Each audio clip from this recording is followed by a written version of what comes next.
Bueno, para empezar, buenas tardes. Vamos a tener una presencia literaria con Juan Bonilla, como ustedes saben. El esquema de este acto, hay una pequeña introducción de la audatoria del presentador, a la que sigue un acto en forma de preguntas. Juan me ha pedido que no le ceda la palabra, por tanto no le voy a ceder la palabra en su momento, y a mí me han contratado un poco como mantenedor de este acto y con la pretensión de que se convierta en algo festivo. Ya les advierto que por el talante tanto del presentador como del presentado es prácticamente imposible que ustedes se vayan a divertir esta tarde, pero al menos le pido la colaboración, les ruego la colaboración, porque el acto está abierto a las preguntas del público. El sentido de esta presencia es un encuentro, y se supone que ustedes, que han hecho el esfuerzo de venir a esta hora, tienen muchísimo interés en preguntarle cosas a Juan Bonilla. Entonces, no sean tímidos, por favor, no se contagien del talante de esta mesa y no dejen de preguntar eso que siempre querían preguntarle a Juan Bonilla.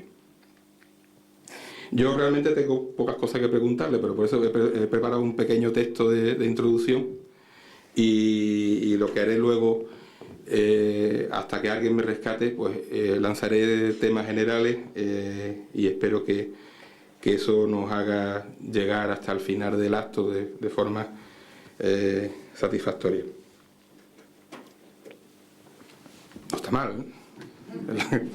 Muchas gracias a la universidad por habernos invitado, por haber contado con nosotros, por una vez más. En mi caso, esto creo que es la cuarta presentación que hago. La primera con este equipo de gobierno, creo, con el que me une el lazo principalmente económico. Y de Juan Bonilla es la segunda vez que interviene.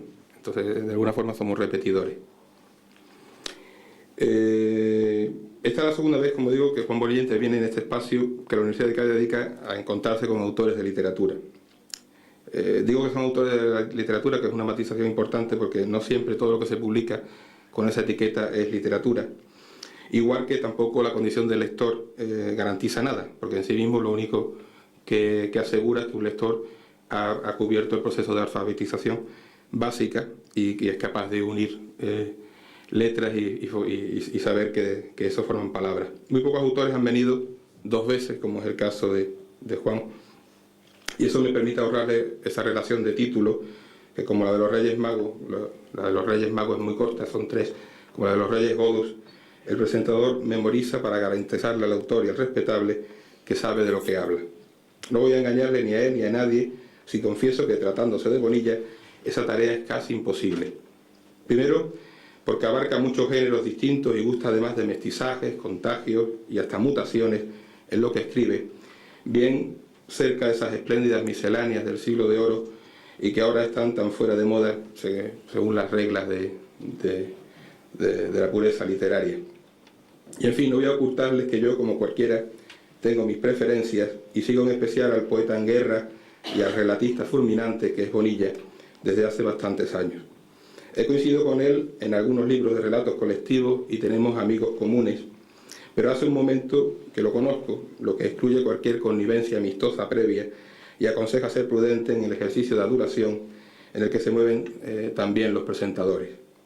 Algún medio incluía a Juan Bonilla, algún medio local incluía a Juan Bonilla como un autor local de este ciclo, que este año por primera vez se ha abierto a autores locales. Y él decía eso, desde luego, no ha leído nada de Bonilla, ni sabe quién es Bonilla, porque precisamente él es la auténtica negación de lo que puede ser un autor local. Además de ser él mismo un viajero impenitente, es decir, que persevera en el pecado sin arrepentirse, también el viaje como traslación y como desubicación es uno de sus temas más recurrentes. En algún lugar dijo que le interesaban los que se sienten extranjeros en cualquier sitio al que vayan. Su otro gran tema, del que quizás hablemos en el coloquio, si ustedes quieren, es la culpa, como buen judeocristiano de origen que es. Sin culpa nacieron sus sonadas críticas en citas, hace ya de eso varias generaciones de videojuegos y varias ligas de fútbol, críticas que aún le arrastran suspicacias. Después seguiría con su mismo humor, afilado como un picahielos, humanizando esos sentimientos como el amor, o la admiración, o la amistad, que la iconografía popular presupone bien intencionado siempre. Estamos acostumbrados a que la ironía matice las narraciones, pero la poesía parecía un terreno más intocable, un refugio ensagrado. Trato de dañar sensibilidades, dijo una vez Bonilla, y ya todos se tocarían otra vez la cartera, porque con los años lo que no ha perdido Bonilla es su capacidad de provocar sarpullidos. Dicen quienes lo conocen que es a su pesar, que la confrontación no va con su carácter, pero no estaría yo tan seguro. Lo menos que puede pretender una narración es afectar de alguna manera la sensibilidad de quien la lee, la ve o la contempla, aclaró después para tranquilizarlo. En lo que bien podría ser la primera norma y la única, desde luego, que deberían enseñar las escuelas de escritores. O resumiendo todo el manual, esa cita del escritor argentino Fowell, que Bonilla asumió como consigna propia: contar es poner un poco en orden, un poco de orden.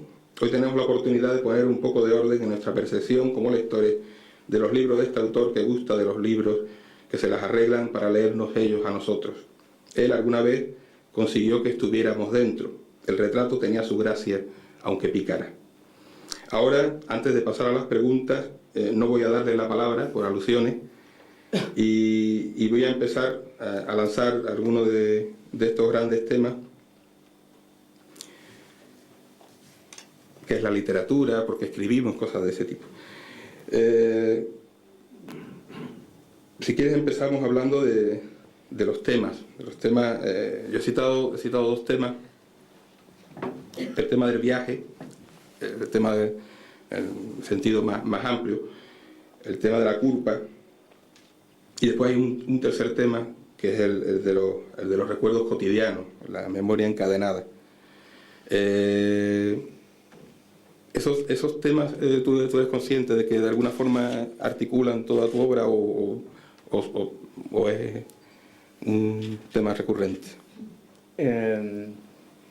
Tengo que... Creo que ahí sí tiene un botón que no se enciende el piloto, pero... Vale. Hola, antes que nada, gracias por la presentación. Ahora me arrepiento de haberte dicho que no me dieras la palabra, porque sí quería comentar tu presentación, quería comentar por alusiones un par de cosas. No,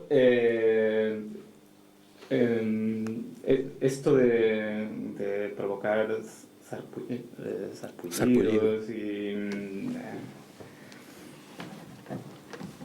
que me viene ocurriendo, es verdad que empecé haciendo crítica literaria y tal, y es una cosa que tampoco he entendido muy bien. El otro día que estuve en Chiclana y me presentó José Manuel Benítez de Jariza, también dijo una cosa que también por alusiones voy a responder ahora muy tarde, y dijo una cosa que me asustó y me sorprendió. Porque claro, somos gente que nos conocemos hace bastante tiempo, aunque nos hemos visto poco y tal. Y decía que desde el principio, al conocerme y tal, se dio cuenta de que yo era una persona muy segura de mí mismo. Es fascinante, ¿no? La imagen que uno proyecta ante los demás, porque es todo lo contrario de lo que uno cree, ¿no? Que siempre piensa uno que uno de sus grandes defectos es la inseguridad, de cómo cambia, por ejemplo, de maestros o de guías. Una cosa que al parecer me pasa a mí, pero que veo que no pasa mucho en el mundo de la literatura y que me pone muy enfermo, es que me gustan demasiadas cosas, tengo muy buen estómago para eso, es decir, me puede gustar desde la más disparatada novela de ciencia ficción a la más honda novela de reflexión alemana, y veo que hablando con otros autores y tal, siguen una línea estupenda, ¿no? Todo esto, claro, acaba proyectando sobre uno mismo una especie de imagen de extrañeza, de decir, o sea, alguien se equivoca. Uno se equivoca al proyectarse a sí mismo ante los demás, o los demás se equivocan al recibir esa proyección de uno. Entonces, decía lo de las críticas, es verdad que yo empecé a los 20 pocos, ¿cuántos años teníamos, José Manuel? Muy pocos, 20 y pocos en citas en el diario de Jerez y tal, y hacíamos un suplemento que era muy cañero, muy cañero, francamente era gamberro, era destrozón, era... no hay nada, yo creo, parecido hoy día, o hay muy pocas cosas parecidas, o las cosas parecidas hay que buscarlas en blogs, o en algún blog o algo así. Y lo que sí noté muy pronto es que uno de mis defectos esenciales era ser buena persona, porque bastaba con conocer personalmente a un escritor para que me fuera completamente imposible hablar mal de ninguno de sus libros, ni en privado ni en público, porque ya pensaba en su mujer, en sus hijos, ya pensaba qué tontería es esta de meterse con un libro de un señor que vive en Albacete, ¿por qué haces esto y tal, ¿no?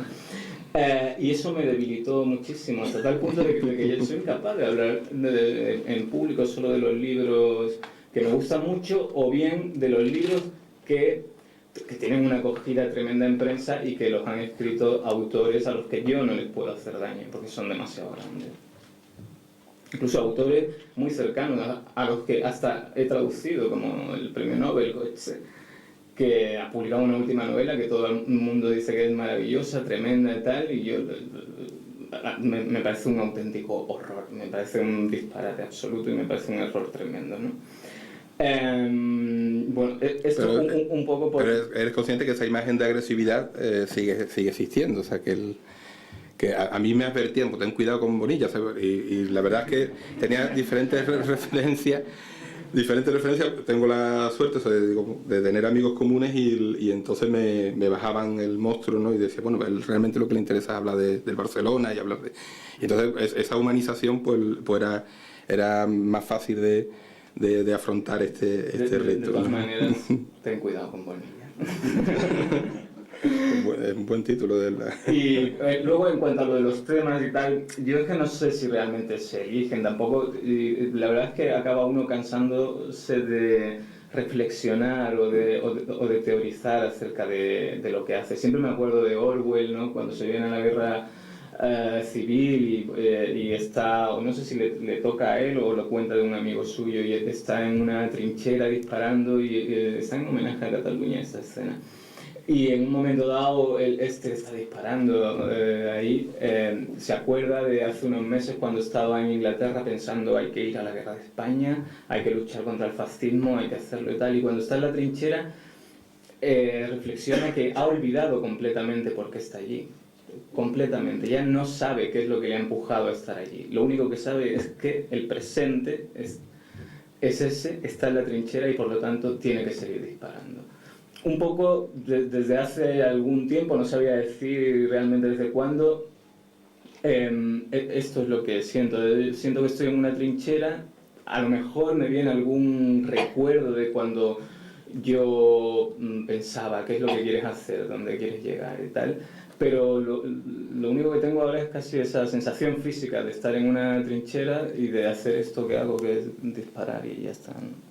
Lo que queda, cuando hablo de lo que queda al final son obsesiones, o sea, que los temas no me refiero a que lleguen como de una forma buscada, sino que empiezan a repetirse y de alguna forma, pues, bueno, forman parte de tu propia obsesión. A ver, yo sí miro un poco las cosas que he escrito, sobre todo en narrativa.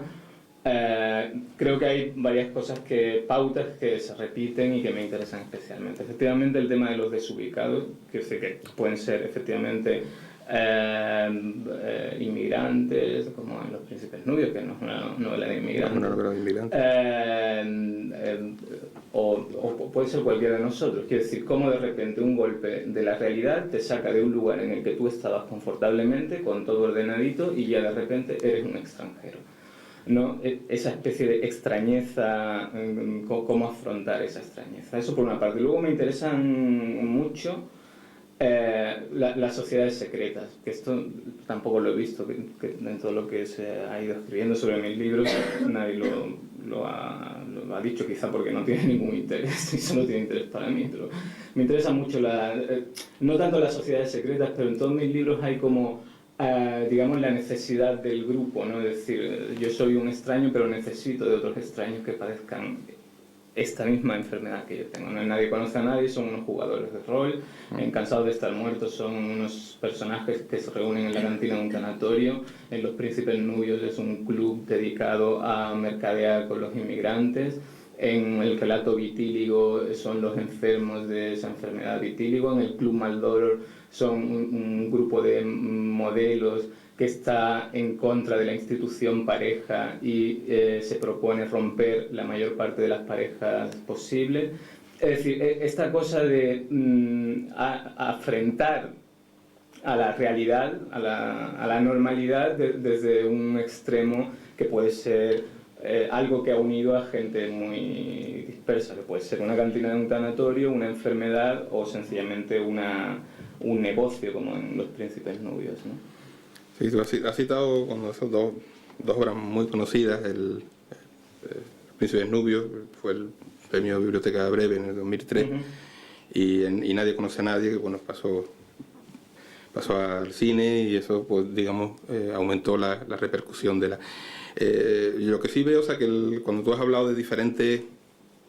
de cosas que te interesaban muy distintas, y sí yo veo, o sea, que te mueves a veces en dos extremos. Por una parte, una obra que se acerca mucho al ensayo, que es muy cerrada, muy culturalista, y después por otra, un coqueteo permanente con lo que es la literatura más comercial, o sea, lo que es lo digo en un sentido positivo, no como una crítica. ¿Tú eres consciente de que de alguna forma estamos metidos en un sistema donde la literatura es parte de la cultura del entretenimiento y donde hay una exigencia también de satisfacer ese entretenimiento? Yo creo que es tan descabellado ponerse en este caso rigoristas y excelentes como veo que se ponen algunos escritores, como cerrar los ojos a una realidad evidente, ¿no? Que es el de la conversión del libro en mercancía absoluta, ¿no? A ver, en cuanto a lo primero, yo creo que una de las lecciones principales de Nabokov es esa maravillosa mezcla que él hace de alta cultura y cultura popular. Es decir, él coge todos los géneros populares y sin embargo escribe excelentes novelas con una prosa inimitable, ¿no? O sea, Lolita, escrita por, en fin, ya me iba a poner malvado, iba a citar algún nombre, escrita por otro, por un nombre de quien no conociera a los hijos, por lo menos. Escrita por, a ver, ¿por quién te digo yo?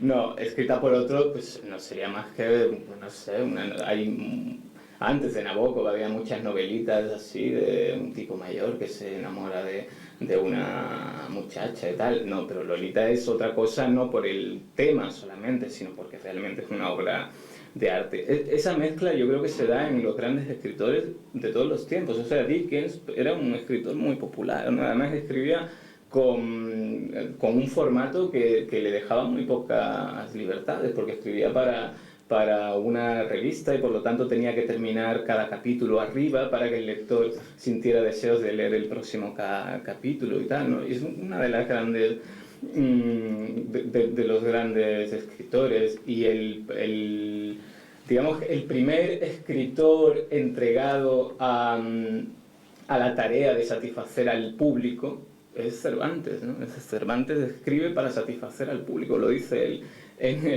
en el prólogo, incluso le reprocha al público con una modernidad absoluta que quiera conocer el rostro del escritor, ¿no? Se pregunta, ¿por qué queréis conocer mi rostro?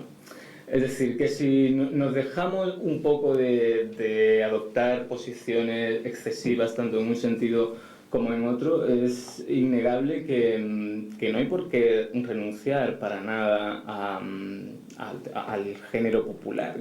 Es que en este caso, en nuestro caso, en nuestro tiempo, y desde hace mucho tiempo en literatura es la novela. Otra cosa es el terrible mecanismo editorial, que eso ya saben los libreros mejor que nadie, bueno, que hace que, o sea, las prisas, el vértigo sea tal que pasear ahora en Jerez hay una feria del libro antiguo y es alucinante, ¿no? Es decir, el libro del año pasado, que el año pasado te vendían como los grandes de la temporada, ahora valen 2 euros y no los quieren absolutamente nadie y acabarán en la guillotina, ¿no? Es un proceso muy... ¿Tú tienes esa exigencia de plazos y o de alguna forma te dan libertad para que no tengas... No, yo la única vez que lo tuve fue con Nadie conoce a nadie.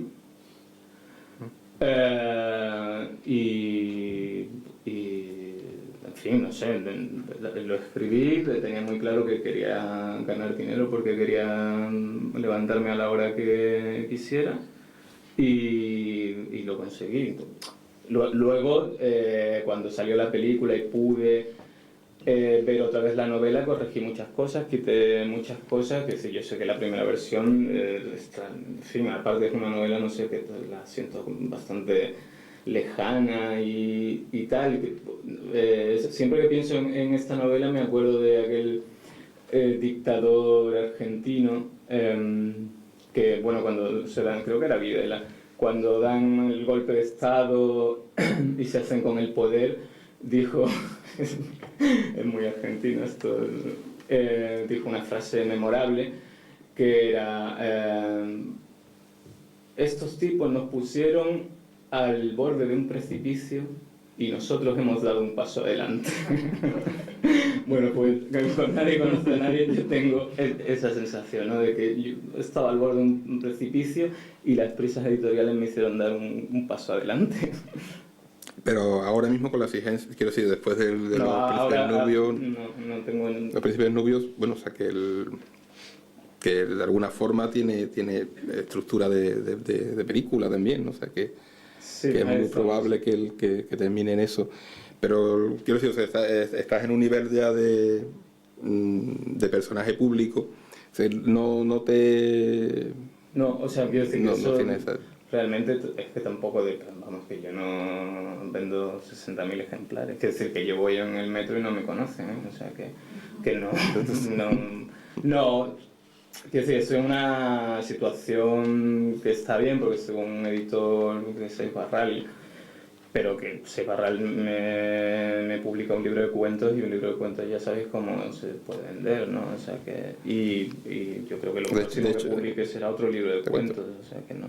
Sí, el cuento vuelve continuamente, ¿no? O sea, el último que saca, el último de cuentos salió en la colección Calembé de aquí de Cádiz, ya me subí bien, que partía de un juego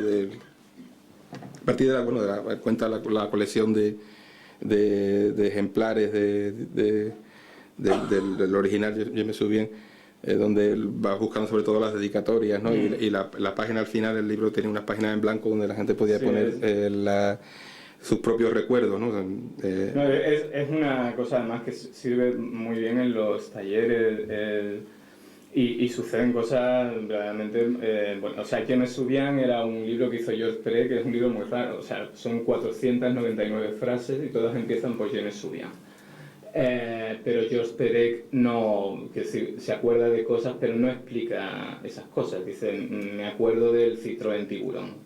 No dice del Citroën Tiburón de mi tío Raymond que vivía en Lille. No, o sea, dice solo me acuerdo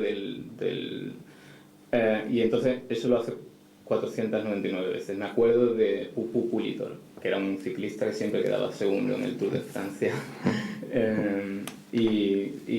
Entonces al final del libro hay 10 páginas invitando a los compradores del libro a que ellos escriban sus me acuerdo, ¿no? Y entonces yo fui consiguiendo ejemplares de segunda mano de ese libro que estaban escritos por sus anteriores propietarios donde recordaban cosas, ¿no? Cosas, No sé. ¿no?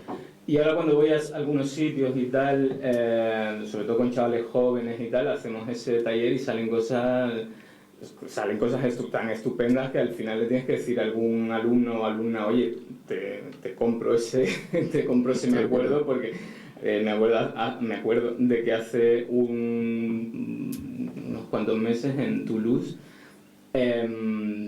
una chica escribió uno de sus me acuerdos, era buenísimo, me acuerdo del día que me dejé ganar en la final de un campeonato de tenis porque había más familiares de mi contraria que míos en las gradas. Me parecía buenísimo. Era como para escribir un relato de una chica que se deja perder un partido de tenis porque sus familiares no han ido a verla y ve que aunque ella va ganando, los familiares de su contraria sí están en las gradas, ¿no? Y se deja perder el partido solo para dar esa satisfacción a los familiares. Entonces es un experimento el de George Perec muy curioso y entonces yo lo utilicé pues como para hacer, para ampliar. Pues, bueno, tú desarrollas los relatos, o sea, que no te limitas solamente a dar sí, los recuerdos, pues claro que... Tampoco los llamaría exactamente relatos porque la mayoría no son relatos de ficción, la mayoría son relatos reales, si se pueden llamar así, o artículos o reportajes. Bueno, esa mezcla se da continuamente, desde el yo-yo, ¿no? El atelier, sí, se van mezclando una serie de citas. Yo nunca he llegado a saber si esas citas eran ciertas, si eran farsas, si eran inventadas. Sospecho que estaba mezclado todo. Porque yo realmente, si me preguntaras... No te digo, digo por la mezcla, porque hablaba antes de las misceláneas, o sea, que sobre todo en los relatos, o sea, en tus libros de texto breve, hay una mezcla de lo que es relato, de lo que es ensayo, de lo que es pensamiento, de lo que puede ser un tipo de... A ver, yo creo que es una especie es un género que permite eso, ¿no? Que es una cápsula perfecta para hacer ese experimento, pero realmente lo que yo quiero hacer al final, o sea, si tengo que ser conciso, yo lo que quiero hacer es pura ficción. Es decir, tan es así que lo que quiero en el fondo, si hago un poco de psicoanálisis, lo que quiero es olvidar los datos biográficos de los que parto para convertirlos en ficción, ¿no? Y es una experiencia muy curiosa porque realmente la ficción lo que te permite es eso, ¿no? Es imponer una especie de maravilloso muro donde tú has ido pegando información que al final se convierte en pura ficción, ¿no? O sea, yo tengo clarísimo que mis libros de relatos son libros de ficción absoluta, de pura ficción. Esta mezcla que se hace ahora mucho del personaje real que juega a meterse en una ficción pero no deja de ser el personaje real tal y cual, es que no me interesa para nada. A mí me interesan fundamentalmente los mecanismos de la ficción. Sí, en el sentido que te decía de las citas, que llega un momento, o sea, que no llegas a saber si la cita es real, si es farsa, si está metido dentro de la... Pero lo que sí quería es habla precisamente parece que defiende una postura como muy libertaria en el campo del relato, y cuando hay toda una tendencia normalizadora y de encajar en una serie de esquemas y de normas de lo que debe ser un relato, ¿no? O sea, que... Pero esa tendencia es una tendencia general, dices. Sí, no, o sea, continuamente se están sacando, o sea, se saca una antología de relatos y quiero decir, aparece el decálogo, como una, no digo imposición, pero sí un deseo de que digamos hay una, pues esto no es relato, esto se está saliendo, hay una normalización es que la verdad es que toda esa especie de entomología que hay alrededor de la literatura me resulta aburridísima. De hecho, así, se pide colaboración para alguna antología y tal, siempre piden poéticas o tal, Sí, soy incapaz de escribirlas. Lo que hago es citar a otros autores o como mucho, una cosa que me gusta mucho es hacer listas de textos que a mí me parecen imprescindibles y nada más. Quiero decir, porque tengo comprobado que cuando uno hace acerca de un género cualquiera, y más del relato breve, hace una definición o trata de hacer una definición que quiere ser científica, es muy fácil luego encontrar 20, 30, 40 ejemplos que la desmientan, ¿no? Piglia dice, un relato, un buen relato es aquel que cuenta dos historias y la segunda es invisible. Dices, bueno, pues sí, a lo mejor, no sé, pero yo conozco relatos de Ray Bradbury que cuentan la historia que cuentan, que no se callan absolutamente nada y que son obras maestras, ¿no? Es verdad que los relatos de Hemingway están contando una historia y ves que por debajo está lo importante, como un iceberg, pero no todos son así. Si lees La lotería de Babilonia de Borges, el texto por sí mismo ya cuenta lo que cuenta, quiero decir, no parece que se esté callando nada, ¿no? Umbral, en su único libro de relatos, dice, el buen relato fotografía una escena que es lo que es y punto. Pues sí, a lo mejor sí, a lo mejor hay relatos que son muy buenos así, los de Umbral desde luego no son muy buenos. Pero si piensas en las vidas imaginarias de Marcel Chow, son vidas enteras contadas en ocho páginas, ¿no? Los retratos de Lytton Strachey son vidas enteras, épocas enteras contadas en 10 o 12 páginas, ¿no? Los teoremas no se llevan muy bien con la literatura, porque un teorema es aquel al que no puedes encontrar un solo ejemplo que lo desmienta.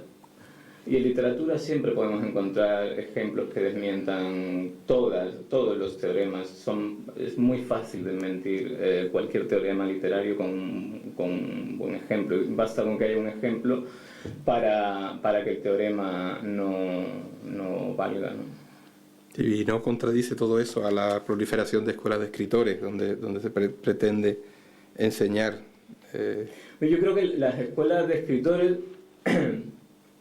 a ver, no sé, es como todo, quiero decir, es una cosa la teoría y otra es la práctica. Dice, las escuelas de escritores no se puede enseñar a escribir tal, hombre.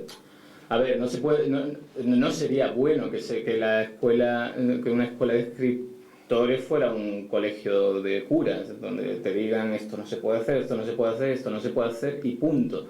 Porque es que eso no se lleva bien con la propia alma de la literatura. Pero luego en los Estados Unidos ves que muchísimos de los escritores que ahora mismo se están traduciendo y tal estuvieron en escuelas de escritores. Raymond Carver estuvo en una escuela de escritores, ¿no? David Foster Wallace está dando clases en una escuela de escritores. Lori Moore, que es una de las grandísimas autoras de relatos de ahora mismo, estuvo en una escuela de escritores. Que decir, pues supongo que todo dependerá. Yo no lo sé, no tengo opinión, la verdad, sobre eso. Sí. O sea, ¿hay alguna pregunta? No hay ninguna pregunta. Pues no sé. Yo quería preguntar, hola, antes que nada, si de no haber tenido la oportunidad de publicar, ¿cómo crees que hubiera sido tu carrera literaria? ¿Cómo que hubiera sido a nivel personal? ¿Hubieras seguido escribiendo o lo hubieras dejado?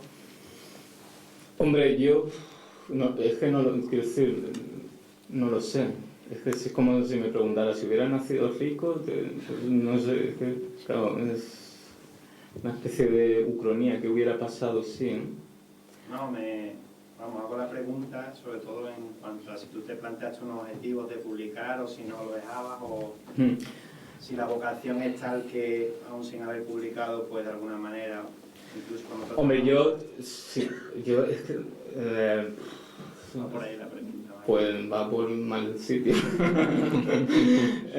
No, sí, es que es una pregunta muy compleja, ¿no? Porque Si tengo que ser sincero, a ver, mi primer libro sale en el año 94. Sí, yo tengo 27 años entonces, pero yo llevo escribiendo mucho tiempo, mucho tiempo.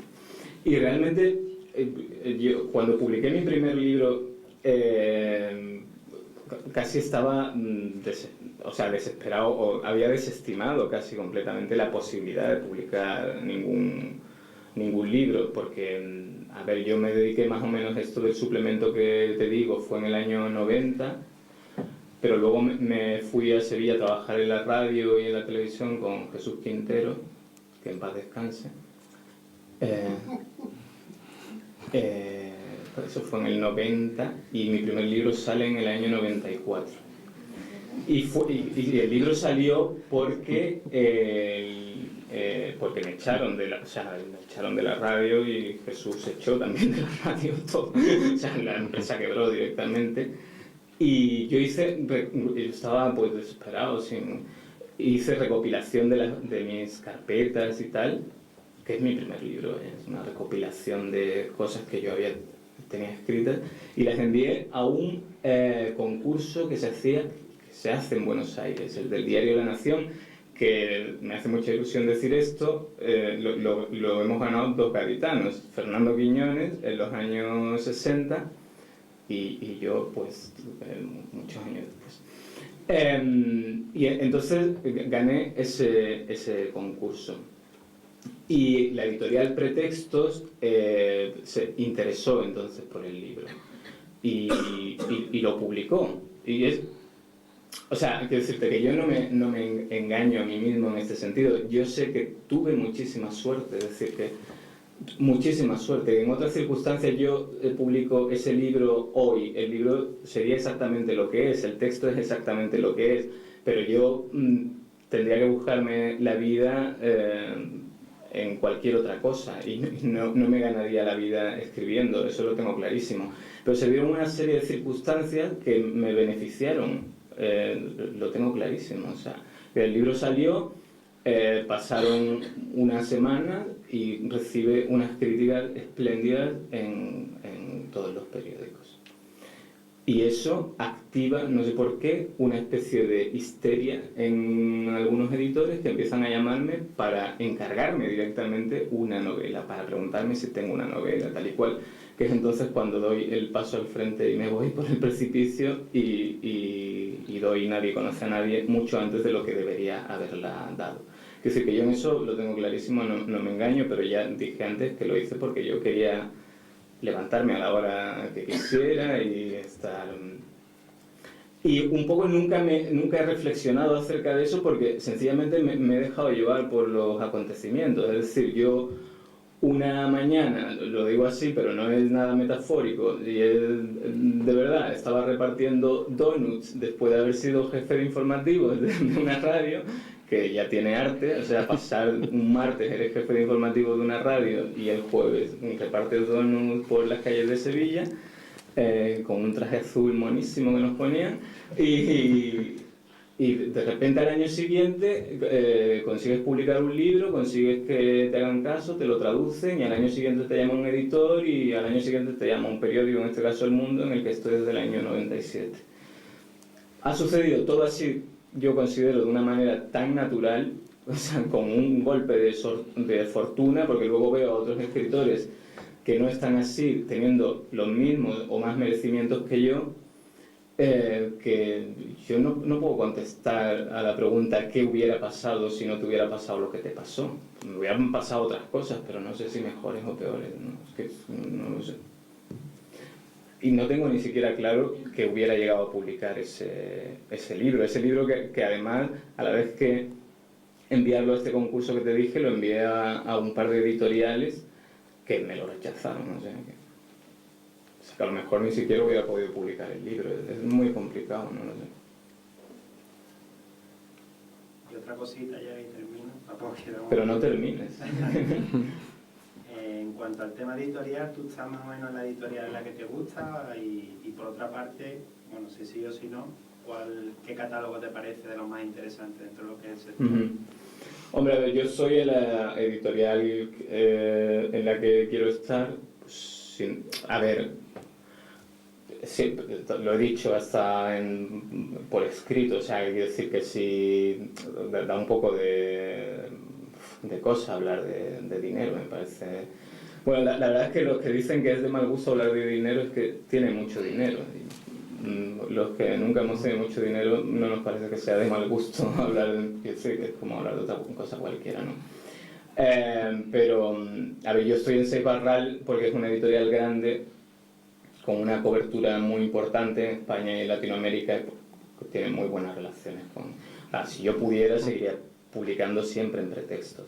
Es decir, para mí Pretexto no es solo la editorial que publicó mi primer libro de relatos, que ha publicado mis libros de poemas, sino también es una editorial con un catálogo maravilloso, con unas ediciones maravillosas, pero es una editorial pequeña, claro. O sea, es una editorial que es lo que es, ¿no?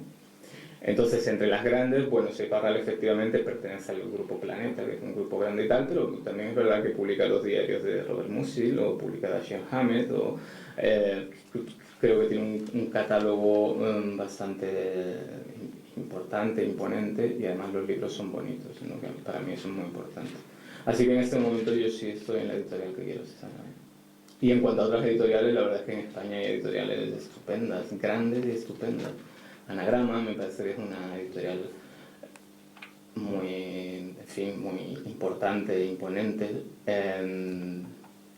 Y Tusquets me parece otra editorial, quiero decir que no está, en eso no estamos mal, ¿eh? Si comparas con el mundo anglosajón, que pues sí, el mundo anglosajón la verdad es que hay editoriales muy fuertes y muy impresionantes, pero yo creo que España tiene unas cuantas editoriales excelentes y editores, que es lo difícil, ¿no? Que sí, Anagrama, Jorge Herralde es uno de los grandes nombres de la edición, y pues no sé, en Seix Barral y en Tusquets hay gente que sabe bastante del mundo de la edición.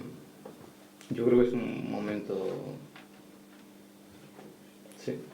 ¿Qué impresión te produjo en Sevilla la Semana Santa cuando hubo todo el desmadre que hubo y de alguna manera recordaba a Nadie conoce a nadie? Pues, hombre, la verdad es que esa es la palabra, impresión, me impresionó. Pero yo no sé, es decir que...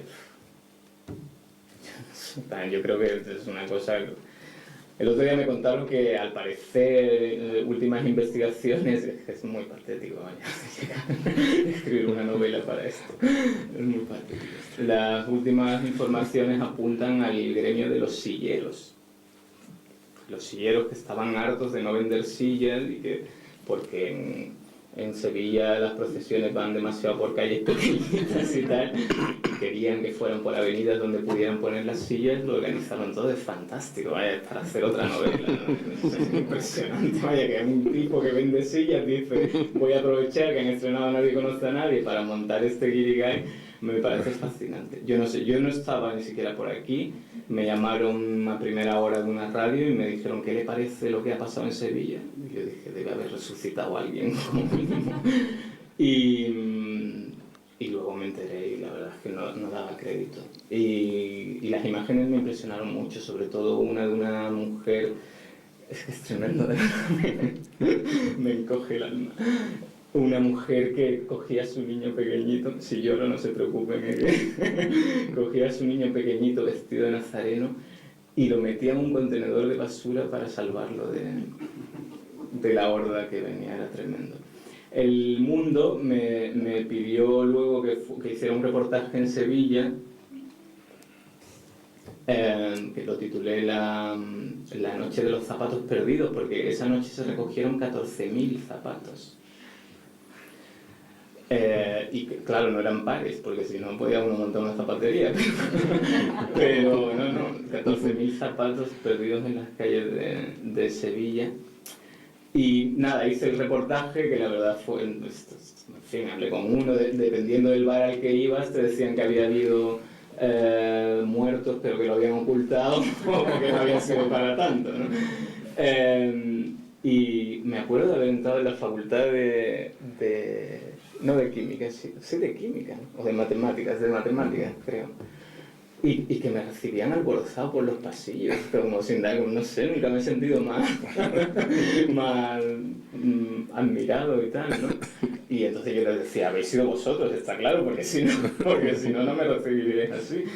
Y fue, no sé, fue toda una sensación un poco extraña y tal, pero bueno, y luego cuando he hablado con el director de la película, con Mateo Gil, siempre nos echamos las culpas uno al otro, pero evidentemente la culpa la tiene él, aunque solo sea porque la película la vieron 1 millón de personas y la novela pues la leí yo y creo que mi hermano mayor.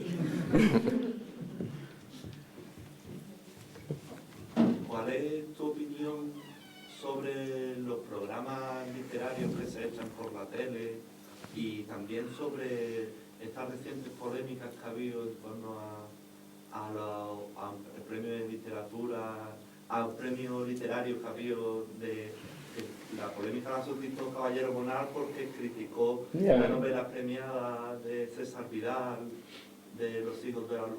¿Cuál es tu opinión sobre eso? Sobre la polémica no estoy muy al tanto porque no estoy viviendo en España, o sea que no sé qué polémica hay. No sé muy bien cuál es la polémica. Te contesto a lo otro, que es lo de los programas de televisión y tal. Es como todo, yo qué sé, si se hace bien... a ver, yo me acuerdo de niño los programas de... ¿cómo se llamaba? Soler Serrano. A fondo. Bueno, era fascinante, era una cosa fascinante. 2 señores que a mí no tenían por qué interesarme en absoluto, que sí, porque a mí, es verdad, me interesaba el fútbol y poquita cosa más. Y sin embargo se ponían a hablar y dejaban deslumbrado a un chaval de 12 o 13 años. Y no había ninguna tontería, era un señor ahí y otro señor aquí, hablando los dos. Punto. O sea, sin... En el mecanismo este de hacer programas de televisión está completamente infectado y contaminado de la dictadura de la propia televisión, que te dice un tipo hablando más de 30 segundos seguidos no es interesante. Claro, si ese tipo no es Jesulín de Ubrique, uno de estos, que entonces no son 30 segundos sino lo que sea, da igual, ¿no? Entonces, es que lo ves, un programa de televisión viene de... no sé cómo se llama, que me hicieron una entrevista para el Estadio de Mármol, ¿no? Claro, tú veías que las preguntas eran que había mucha prisa por parte del tipo, ¿no? Decía, ¿y por qué escribe el relato breve? Y tú empiezas, hombre, yo tal, sí, pero tal, y, joder, tío, pero espérate, que tampoco nos va a ver 4 millones de personas, ¿no? Porque además se tratan como si su audiencia fuera de 4 millones de personas, y no es verdad. Entonces yo creo que está completamente infectado por el mecanismo de la televisión, ¿no? Entonces quiero decir que no hay valor para decir, aquí lo único que hace falta es un tipo que sepa hacerlo y alguien que diga cosas interesantes. Ese es el milagro, punto. Es decir, o sea, yo me acuerdo, el otro programa que yo veía de niño fascinado, La Clave. Yo vi un debate entre 2 personas a las que yo no conocía, pero que me parecían auténticos hechiceros, que eran Octavio Paz y Mario Vargas Llosa. Y era un debate sobre el capitalismo. Y era una cosa milagrosa, porque oías a Octavio Paz y decías, joder, la que le ha dado. No, el otro no se levanta, que no se levanta, no. Se levanta y como el póker, ¿sabes? Y doy 500 más. Y el otro le contestaba y estuvieron 1 hora y media. Era un espectáculo fascinante. Es que ver hablar a 2 sabios es un espectáculo fascinante. Claro, si no dejas hablar al sabio, pues es muy difícil que eso fascine a nadie. Y entonces hay que inventarse otras cosas. Y entonces funcionan con estos segmentitos, ¿no? Y ahora vamos a ver una visita que hacemos a la biblioteca de Zamora, donde un payaso cuentacuentos va a contar el Blancanieves. Y claro, es una especie de mejunje donde es muy difícil, es muy difícil conseguir algo bueno, ¿no? O sea, el último que hizo esto verdaderamente bien es Bernard Pivot en Francia con Apostrophes, ¿no? Que era el tipo sentadito y el otro contestando. Claro, el otro era Nabokov, era Borges, era gente que fascina cuando habla, cuando tiene cosas que decir, ¿no? Y ahora en Inglaterra hay un programa muy interesante de Stephen Fry, que es el actor que hizo Los amigos de Peter y Oscar Wilde, y que es además un escritor muy interesante, se llama Quite Interesting. Y es un poco así, es muy divertido porque hablan, ya está. Se lleva a Martin Amis, hablan y es fascinante, o a mí me parece fascinante, ¿no? ¿Y la polémica cuál era? No, la polémica de los premios están... Bueno, hay dos polémicas, la de la eterna del planeta, que si está dado, que si tal, que si... Entonces este año pues ha dicho ¿Y eso que... es polémica? ¿Hay alguien que piense que no está dado? No, pero ¿Quién no está de acuerdo? este año ha habido la novedad de que desde el propio jurado se ha criticado el bajo nivel de las obras presentadas, de las obras finalistas y de la obra ganadora.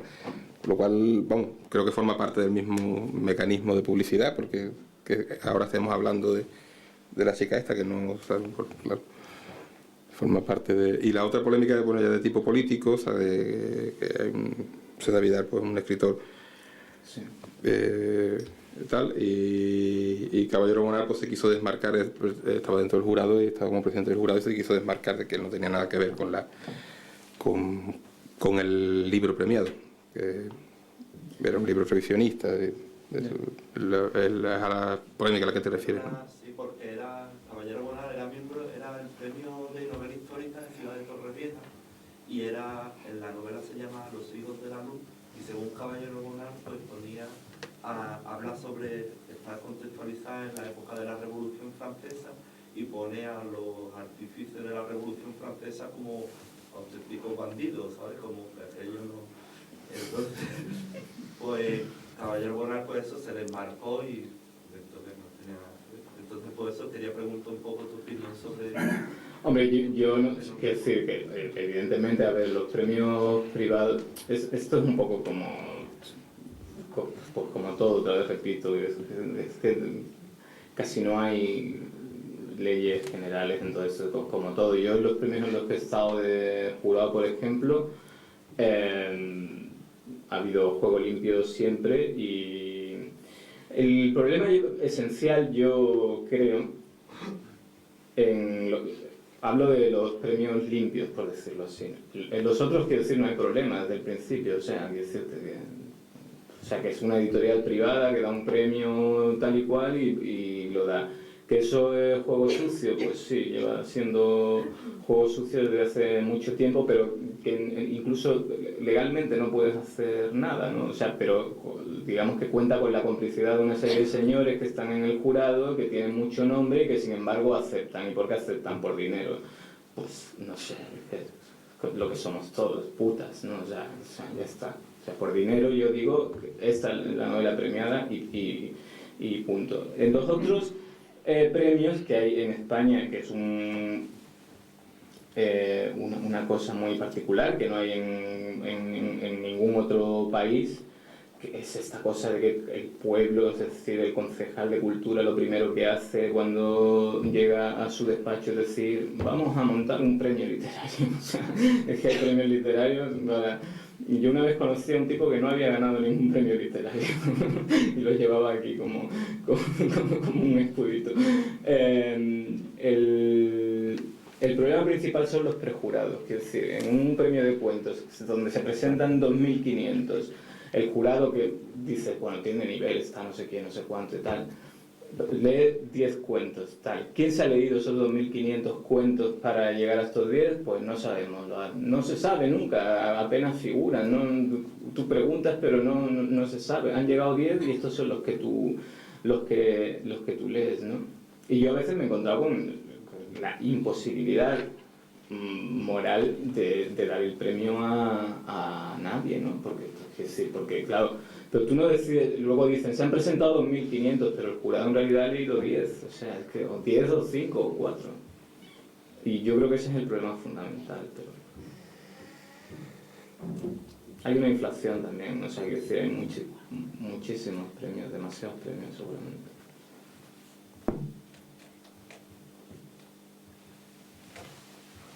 Sí. Has hablado antes del periodismo, de cómo te dedicas al periodismo.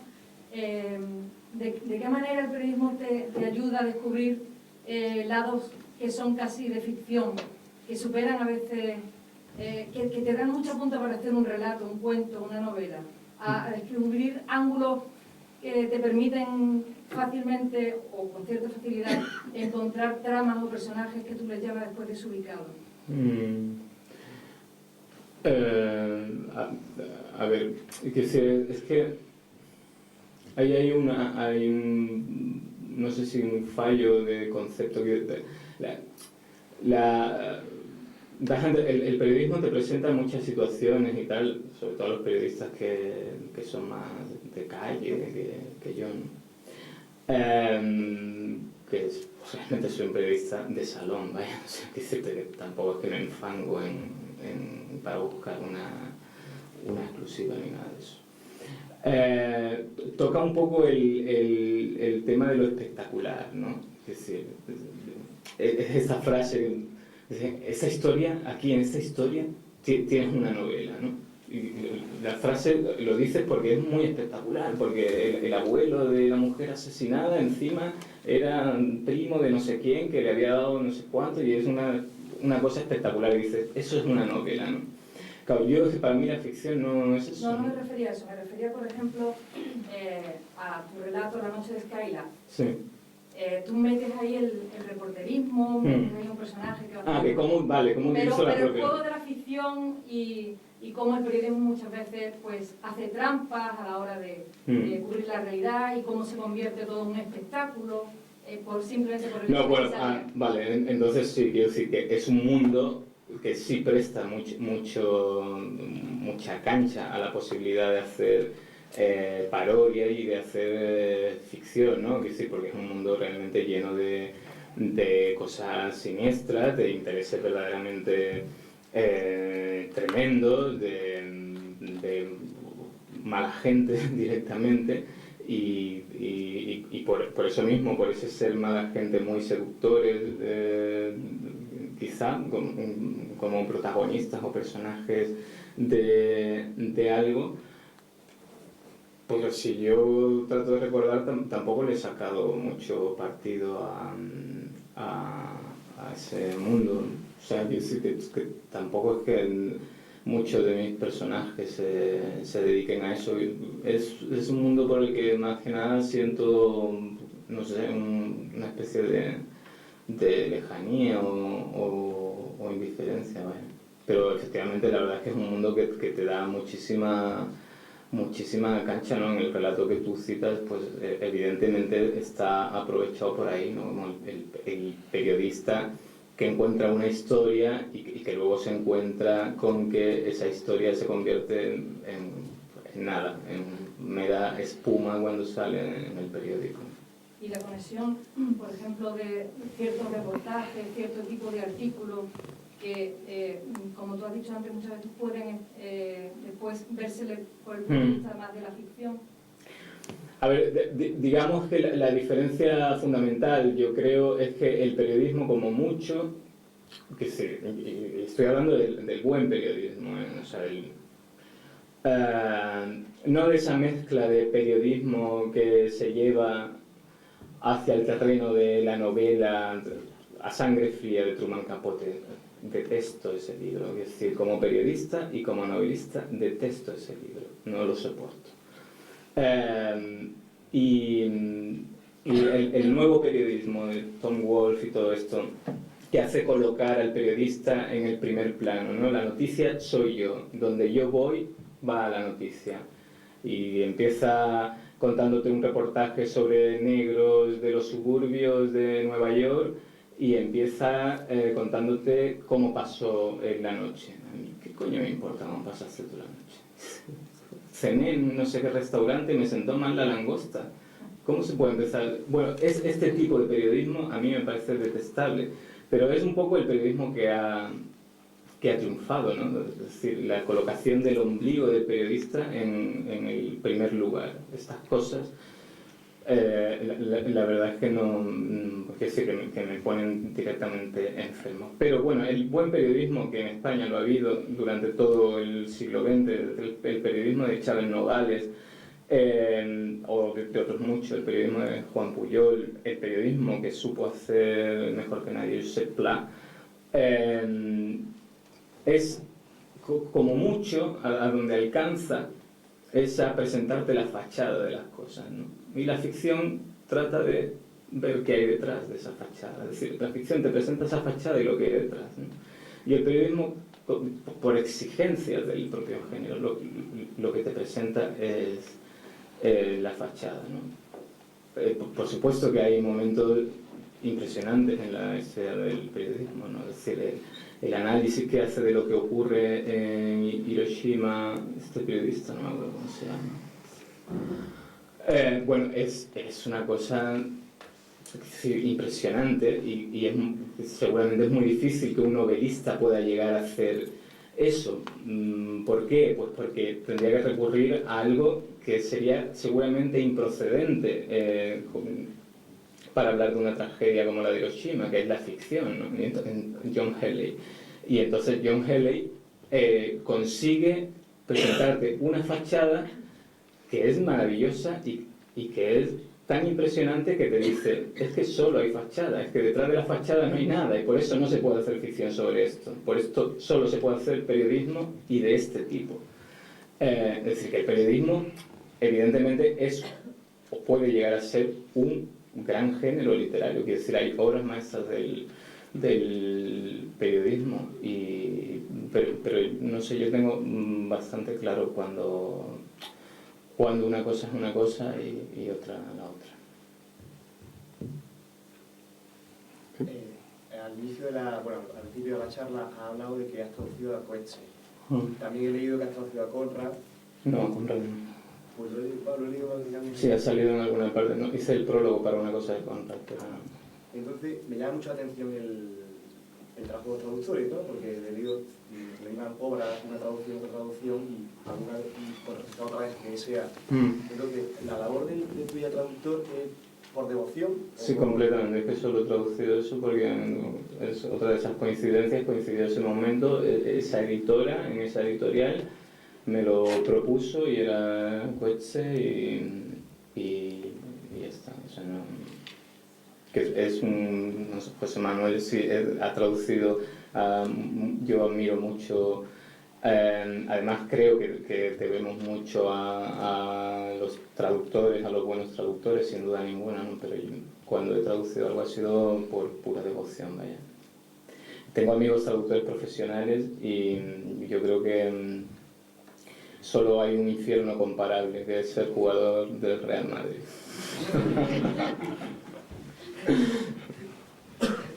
Porque tengo un amigo que traduce un libro al mes, O sea, un libro al mes es un disparate, pero... Bien, pues si no hay más preguntas, creo que lo podemos dejar aquí. No lo podemos dejar aquí. No, yo es que Sí. un presentador con el que antes de empezar le dije, solo te pido dos cosas, una, no me des la palabra, Ay, perdón, sí, es cierto. y Sí. otra es que me dejes al final leer un poema, porque después de mucho tiempo, yo solo he escrito 2 libros de poemas, después de mucho tiempo, publiqué hace poco, además lo había traído de regalo, había traído unos cuantos folletos de estos. Publiqué en Málaga un poema y quería leerlo y quería cerrar el acto sin dejarme leer mi poema. Bueno, es un poema que se llama Estar y es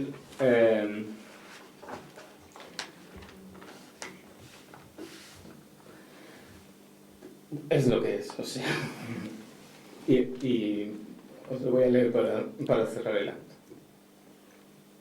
Si no le importa al presentador. Pues puede ser.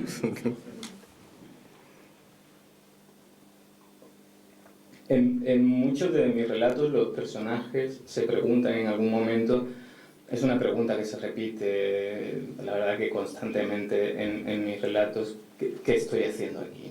Me parece que es una de las grandes preguntas que se hacen mis personajes. Bueno, en este poema se hace también esa pregunta y se contesta.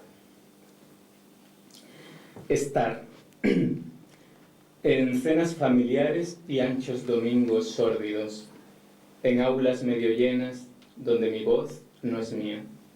En la consulta del doctor sonriente que firma unas recetas, en la cola de correos, sobre el cuerpo desnudo en el que me demoro para salir de mí transformado en temblor, en los ojos de un niño en los que nado hacia una costa ilusa donde el tiempo es mentira, en las cafeterías donde los ceniceros atestados midieron otra vez la victoria del tedio, en álbumes de fotos que historian las huidas que me condenan hacia el mismo punto donde empecé a huir.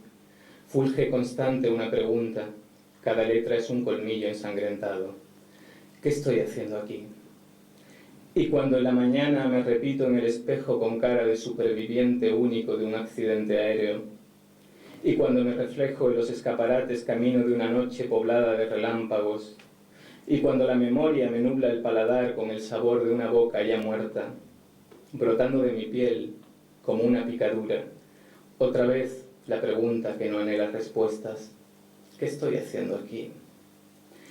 Pero luego una voz dice mi nombre, y yo me reconozco, o sé vivir en los amplios salones de una canción, o sabe bien un cigarrillo después de tanta nicotina para nada, y la mano del mundo ordena sus tesoros, y todo está en su sitio formulando un temblor de sí rotundo, y la pregunta pierde sus garfios, y las cosas responden al unísono. Estar es suficiente. El sol del mediodía santifica las cosas, convierte lo que baña en un milagro, pone coraza a la conciencia irresponsable de ser eternos, hila un cuento antiguo en el que se derriten las preguntas, y en todos los espejos desafías el frío de las noches venideras, el frío de las cenas familiares, futuros sórdidos, domingos anchos, mi voz no mía, proyectando ansiosa a los espectros de la nada y a los gigantes del pasado. ¿Qué estoy haciendo aquí? No anheles la respuesta, estar es suficiente. Gracias.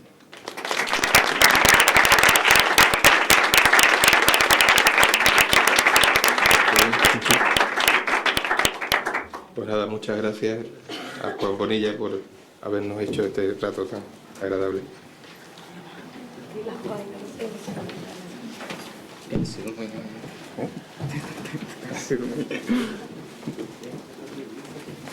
Es magnífico, ¿no?